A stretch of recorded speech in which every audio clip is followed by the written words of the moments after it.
નમસ્કાર વિદ્યાર્થી મિત્રો, આપ સર્વે વિદ્યાર્થી મિત્રોનું સહૃદય હાર્દિક સ્વાગત છે આપણી મનપસંદ યુટ્યુબ ચેનલ એવી બેસ્ટ ઇન એજ્યુકેશનની અંદર મિત્રો. તો મિત્રો, આજે આપણે ધોરણ 10 વિષય છે સામાજિક વિજ્ઞાન દ્વિતીય સત્રનો પ્રશ્ન બેંક ડિસેમ્બર મહિને સોલ્યુશન કરીશું. તો મિત્રો, તમારો વિડીયો સ્કીપ કર્યા વગર છેલ્લે સુધી પૂરેપૂરો જોવાનો છે. અને હા, પસંદ આવે તો તમારે એક લાઇક પણ કરી દેવાની છે. ગણેશ શાસ્ત્રના પિતા તો મિત્રો આર્યભટ્ટ છે. વીરા મિહિર તરીકે કાળગણના આવશે. આચાર્ય નાગાર્જુન તો એની અંદર મિત્રો આવશે પારાને ભસ્મની શોધ છે. મહર્ષિ પતંજલિ તો યોગશાસ્ત્ર છે. ભાસ્કરાચાર્ય તો સરવાળા અને બાદબાકીનું સંશોધન કર્યું છે. શાલિહોત્ર તો મિત્રો અશ્વશાસ્ત્ર આવશે. શકમુનિ તો શકમુનિની અંદર મિત્રો આકાશી ગ્રહોની ભવિષ્ય પર અસર આવશે. વાત્સ્યાયન આવશે તો વાત્સ્યાયનની મિત્રો અંદર આવશે ઓપ્શન પી છે કામસૂત્ર આવશે.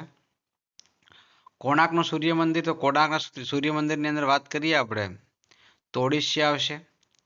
ખજુરાહો તો ખજુરાહો મધ્યપ્રદેશ આવશે. ધોળાવીરા કચ્છની અંદર આવશે. રાણકી વાવ તો પાટણ આવશે મિત્રો. કીર્તિતોરણ તો મિત્રો વડનગર આવશે.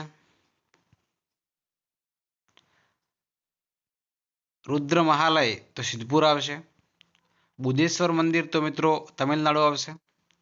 વિરૂપાક્ષનું મંદિર તો મિત્રો કર્ણાટક આવશે. ફતેહપુર સિકરી તો જી ઓપ્શન નંબર જી છે ઉત્તર પ્રદેશ આવશે. એલિફન્ટાની ગુફાની અંદર મિત્રો મહારાષ્ટ્ર આવશે. નાગાર્જુન સાગર તો એની અંદર મિત્રો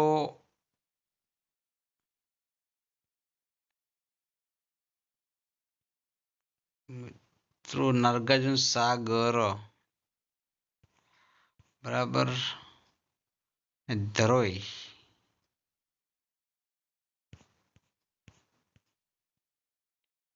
નાગાર્જુન સાગર તો એની અંદર કૃષ્ણા નદી આવશે. શું આવશે? કૃષ્ણા. ધરોઈ યોજનાની અંદર મિત્રો તાંબુ આવશે. ધરોઈમાં સાબરમતી નદી આવશે. શું આવશે મિત્રો? સાબરમતી નદી. એલ્યુમિનિયમની કાચી ધાતુ છે મિત્રો બોક્સાઇડ છે. વિદ્યુતનું સુવાહક તો તાંબુ છે. ભારતમાં સૌપ્રથમ રેલવે તો મિત્રો રેલવે સૌપ્રથમ ઈસવીસન 1853માં થઈ છે. ઉદારીકરણની વાત કરીએ ઈસવીસન 1991 છે. નાગાલેન્ડની અંદર મિત્રો આવશે વાત કરીએ તો યુએનએફ આવશે. અસમની વાત કરીએ અસમમાં ઉલ્ફા આવશે. તાજમહલ ખાલી જગ્યામાં આવેલો છે, આગ્રામાં આવેલો છે. ભારતમાં પોર્ટુગીઝની રાજધાની કઈ છે? ગોવા છે. બાયોગેસ ઉત્પાદનમાં ખાલી જગ્યા રાજ્ય પ્રથમ સ્થાને છે, ઉત્તર પ્રદેશ છે. વિશ્વમાં ભારત અબ્રખના ઉત્પાદનમાં ખાલી જગ્યા સ્થાન ધરાવે છે, પ્રથમ સ્થાન ધરાવે છે. ભારતમાં ખાલી જગ્યા રાજ્યમાં સૌપ્રથમ તેલ શોધવા કૂવો બનાવવામાં આવ્યો હતો તો અસમ છે. પાટણમાં જોવાલાયક સ્થાપત્ય કળા કયા છે? તો રાણકી વાવ છે, સહસ્ત્રલિંગ તળાવ છે. નીચે આપણે ચિત્રનું ઇમારત નું છે તો મિત્રો લાલ કિલ્લો છે. ગુજરાતમાં મિની સ્ટીલ પ્લાન્ટ ક્યાં સ્થાપિત થયો છે? તો મિત્રો હજીરા છે. ભારતનું કયું નગર સિલિકોન વેલી તરીકે જાણીતું બન્યું છે? તો બેંગાલુર છે. રાષ્ટ્રીય ધોરીમાર્ગ નિર્માણની જવાબદારી કોની છે? તો કેન્દ્ર સરકારની છે. ટેકનોલોજી એટલે શું? વિજ્ઞાનની પદ્ધતિઓને જ્ઞાનનો વ્યવહાર ઉપયોગ. શૂન્યની શોધ કયા ગણેશ શાસ્ત્રીએ કરી તો આર્યભટ્ટે કરી હતી. રસ રત્નાકર અને આરોગ્ય મંજીર કયા રસાયણશાસ્ત્રીના ગ્રંથો છે? નાગાર્જુનના છે. કયા ગ્રંથમાં વાસ્તુશાસ્ત્રનો ઉલ્લેખ છે? તો ઋગ્વેદ છે. ગરીબી રેખાનો ખ્યાલ સૌ પ્રથમ કોણે આપ્યો હતો? દાદાભાઈ નવરોજીએ આપ્યો હતો. ભારતમાં સૌથી વધુ ગરીબી ધરાવતું રાજ્ય કયું છે? તો બિહાર છે. ભારતમાં સૌથી ઓછી ગરીબી ધરાવતું રાજ્ય કયું છે? તો ગોવા છે. ગ્રાહકના કોઈ પણ બે અધિકારો જણાવો તો સલામતીનો અધિકાર અને માહિતી મેળવવાનો અધિકાર. દેશની મુખ્ય આર્થિક સમસ્યાઓ કઈ છે? તો ગરીબી છે, બેરોજગારી છે, વસ્તી વધારો છે અને ભાવ વધારો છે. ભારતના કયા રાજ્યમાં સૌથી વધુ બેરોજગારીનું પ્રમાણ ઊંચું જોવા મળ્યું છે? તો હરિયાણા છે. હિમાલયમાં કયું પ્રાણી બોજવાહક તરીકે ઉપયોગી છે? તો યાક છે. દેશનો સૌથી મોટો રેલવે માર્ગ કયો છે? તો દિબ્રુગઢથી કન્યાકુમારી. ગુજરાતનું સૌથી મોટું બંદર કયું છે? તો કંડલા છે.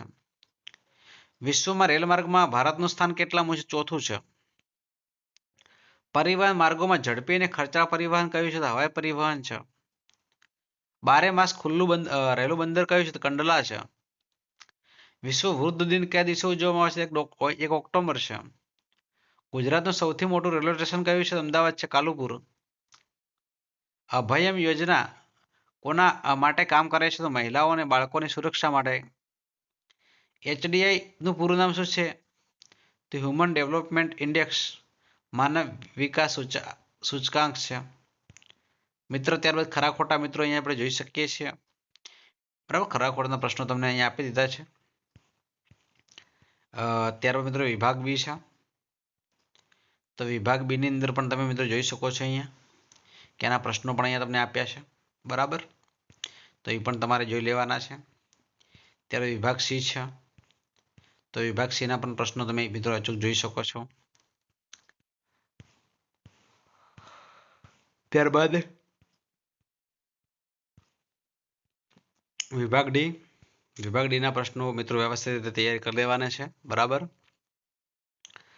તમારા શિક્ષકને પણ પૂછી લેવાનું છે કયા પ્રશ્નો AMP છે. બરાબર, અને અમે પણ IMP તમને આપી દઈએ. બરાબર, પણ તમે કોમેન્ટ બોક્સમાં કોમેન્ટ કરજો, અમે તમે IMP આપી છે.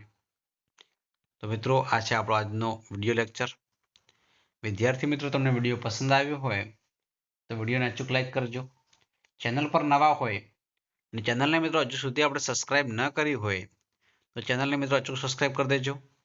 બાજુમાં આપેલા બેલ આઇકનને પણ પ્રેસ કરજો, જેથી કરીને આવનારા વિડીયો નોટિફિકેશન આપ સૌ વિદ્યાર્થી મિત્રોને મળતી રહે.